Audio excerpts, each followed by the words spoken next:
在获得了俄罗斯方面的支持后，白俄罗斯顶住了压力，开放了通往西方的大门，大批从伊拉克、阿富汗以及叙利亚的难民们涌入波兰以及波罗的海3国。在上个月，白俄罗斯还不仅仅放开通道，甚至还派部队护送了上千名难民，这直接导致了在最近一段时间内，白俄罗斯与波兰边界冲突不断。当下以波兰为首的西方国家在白俄罗斯的大力支持下，陷入了一场难以摆脱的难民危机。在他们看来，白俄罗斯的这一举动是故意制造一场针对西方各国的难民危机，而白俄罗斯则是谴责西方国家故意以难民危机为借口，企图挑起一场不利于区域和平与稳定的战争。双方各执一词，让场面陷入了僵局。而后，白俄罗斯切断了对欧洲各国的石油和天然气供应，这彻底导致了白俄罗斯与西方的关系破裂。为此，北约开始向白俄罗斯边境吞并。自本月初开始，为了强化北约在东欧地区的存在，英国以及德国就开始往波兰屯兵。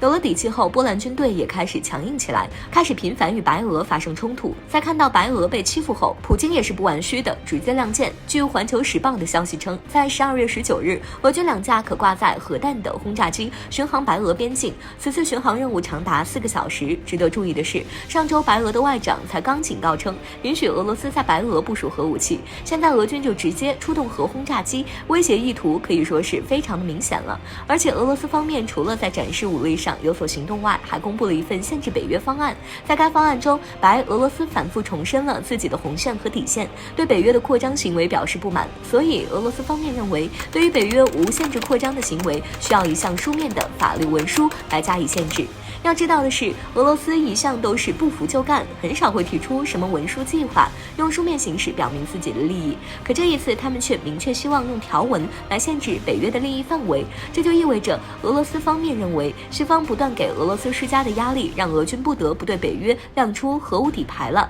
就目前来看的话，俄罗斯与北约的关系越来越紧张，如果继续这样僵持下去，俄罗斯将会面临更大的危险，甚至会引发一场战争。所以普京现在希望通过类似半岛停战协定的模式，用书面和有法律效果的文件来约束对方的利益。那么在俄军派出核轰炸机巡航边境后，北约这次能接受普京的条件吗？对于俄罗斯方面的要求，美国和北约表示愿意和俄罗斯谈判，也就是说双方具备了一个谈判的基础，这就意味着在未来双方签订一份限制合同是很有可能的事情。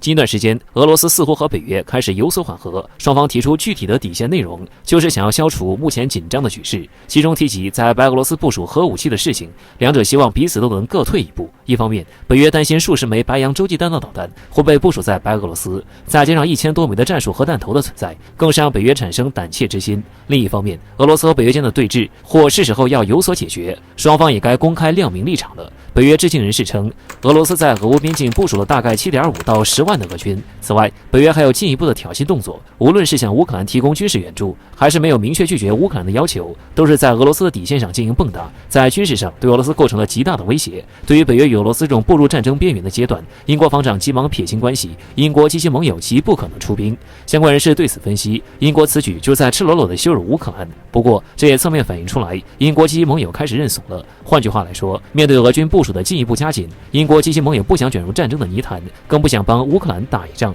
若俄罗斯入侵乌克兰，英国及其盟友极不可能出兵介入，这就是已经在亮明立场，同时也是在给乌克兰警醒。俄军已经发出了强硬的警告，俄罗斯黑海舰队对外在势力进行打击，威慑想要非法闯入俄罗斯领域的船只。俄军派出相关军机以及军事装备，在海岸附近进行演习，通过操作以后，对假想敌进行了成功的摧毁。有关人士对此分析，俄军此举就是在威慑乌克兰海军，警告后者及时停止手上的越界行为。乌克兰海军顿巴斯号不断靠近俄罗斯领海，已经是在无视俄军的底线。俄军对后者进行打击行为，就是警告前来的乌克兰海军，让其及时离开。一旦乌克兰海军还选择继续前行，俄军一定不会手软，要对这种行为进行严惩。随着形势的进一步恶化，英国及其盟友从中也或许能感受到俄军的怒火，害怕俄罗斯发出警告，与后者进行正面冲突。而现在的喊话，或许也是在和俄罗斯服软，不敢轻易和俄罗斯对着干。总之，英国及其盟友将态度给亮明，乌克兰要及时醒悟，不要再自欺欺人。长此以往，最终或只有乌克兰一人面对这种令人头痛的场景。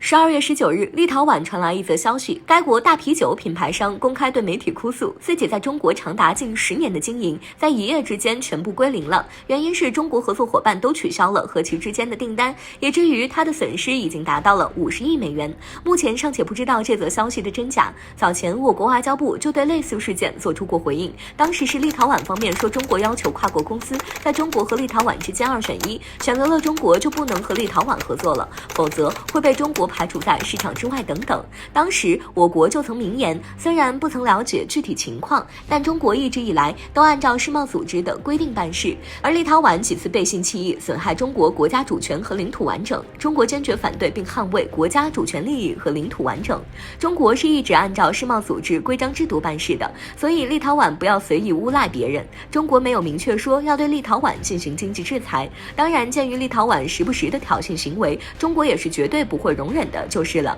所以从这次立陶宛商人受不了哭诉的事情上来看，如果是事实，那么这种其合作商人自主行为，中方是不会管控的。一直以来，立陶宛为了抱美国大腿，对中国屡次进行挑衅，公然不通知中国就直接撤回了自己所有驻中方的外交人员，甚至还通过这一点来诬陷中国。当然，这一点也随着其国内多名高官政客的辞职成为了笑话。但是随后立陶宛再次要求欧洲介入中立事务，就实在是毫无自知之明了。不过很有意思的是，这次欧洲尚且没说话，但是美国知名媒体在欧洲版却公开发表了一篇文章，文章内容可谓是直接哗啦啦一盆冷水泼下来，浇得立陶宛整个透心凉。因为美媒直接用来无能为力、没什么好牌可打、没有火力可用等词汇来形容欧洲对于遏制中国、帮助立陶宛这件事无能为力。得一提的是，在这样立陶宛欲哭无泪的时候，俄罗斯也来插了一脚，直接对立陶宛表示，如果立陶宛胆敢禁止白俄罗斯货物过境，那么俄罗斯将不会坐视不理。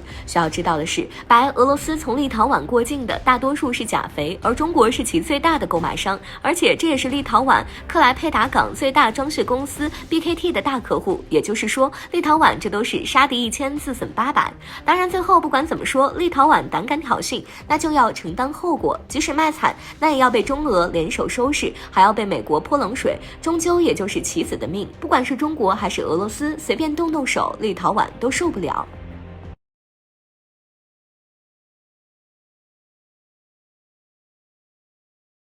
众所周知，因为种姓制度的残余，再加上印度军人属于终身制，所以印度军队中充斥着各种腐败。为此，印度军队改革的呼声非常的响。然而，印度虽然在2001年就提出了军事改革，而且在莫迪上台后更是大手笔，直接任命了全清三军的国防部总参谋长，让一盘散沙的印军聚在了一起。但三军之间的权力斗争，莫迪却对此无能为力。所以，想要让印军彻底成为铁板一块，印度唯一能做的就是打破军种之间的矛盾。想要实现这一目标，唯一的办法就是进行军事改革，但这涉及到印军内部的利益分配，一个不小心就会引起一场混乱。在经过近10年的图谋后，莫迪在今年的9月份决定拆架子重组。为此，印军正式开始启动军区改革，并预计在未来2到3年建立起一个统一的司令部。然而，这一计划才刚刚开始没几个月，印度军队名义上的最高将领比平拉瓦特就遭遇了空难。当拉瓦特尸骨未寒，印度人还在为他的突然去世而感到悲伤时，印度军队的军头们则是开始在抢班夺权了。他们的目标是拉瓦特死后空缺出来的国防参谋职位。当下，印度空军和陆军可以说是闹得不可开交。前空军参谋长巴达乌里亚将军和印陆军总司令纳拉瓦内谁也不肯退让。而海陆空三军中，印度海军自知实力有限，所以很聪明地选择了袖手旁观。不管印度海军是个什么打算，可以肯定的是，莫迪要头疼了。虽然比平拉瓦特去世了，可现在印度新国防参谋长却也无人能接班。不出意外的话，如果不能妥善解决新的参谋长人选，那印度军队内部的矛盾必然加剧，莫迪的军改打算也将功亏一篑。值得一提的是，这也是外界猜测拉瓦特坠机身亡是由印度空军一手主导的主要原因。因为已经决定好的军改中，莫迪将会把现有的17个海陆空独立指挥部融合成4个或者5个，其中4个主要的战区已被确认，2个由陆军主导，剩下2个则归海军和空军。所以按照这种划分，空军必然是不满的。一旦陆军掌握2大军区，那原本的军事派系将会变得更加强大，到时候空军海军必然都只能吃陆军的残羹剩饭。当比平拉瓦特还在世的时候，陆军还能压空军一头，可现在双方势均力敌，都没有办法让对方服众。不出意外，印军内部又将陷入长期的权力斗争。17支军队想要在未来2到3年的时间里融为4大战区，几乎是不可能的事情。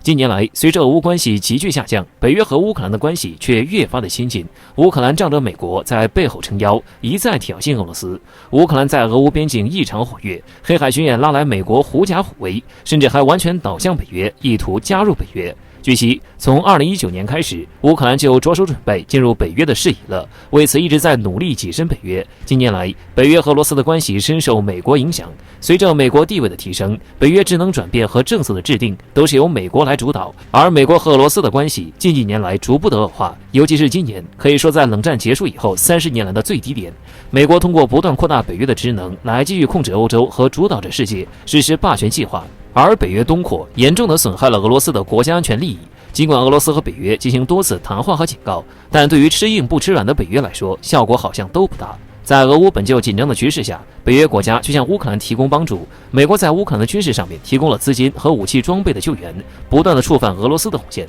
而这些做法让乌克兰尤为膨胀，甚至想要对俄发动战争。这样一来，就将原本就紧张的俄乌局势渲染到了一触即发的地步。在以美国为首的北约的帮助下，俄乌2个国家想要关系有所缓和，简直比登天还要难。乌克兰觉得自己的各种讨好能为顺利进入北约加上一些敲门砖，殊不知乌克兰这样做也仅仅只是费力不讨好罢了。据中新网近日报道称，在北约和乌克兰的会晤中，北约表示乌克兰暂时还加入不了成员国。北约秘书长表明，30个成员国在这个事情上并未达成统一的立场，并不是所有的北约成员国都同意乌克兰的加入。尽管如此，乌克兰总统乐观面对，称至少北约里面有很多国家还是对他们加入北约有信心，是给予支持的。而北约到底会不会同意乌克兰加入北约呢？是画饼充饥呢，还是为了先稳住乌克兰呢？有专家预测，乌克兰在未来20年内将无法申请加入北约。乌克兰未能如愿进入北约，对俄方来说是一个好消息。有了乌克兰作为屏障，北约就不可能直接跨越乌克兰进行军事部署了。同样的，不让乌克兰加入北约，最大的敌人是俄罗斯。如果北约同意乌克兰的加入，那么俄罗斯将与之直接对抗。毕竟谁也不希望有人在自己家门口部署军事武器。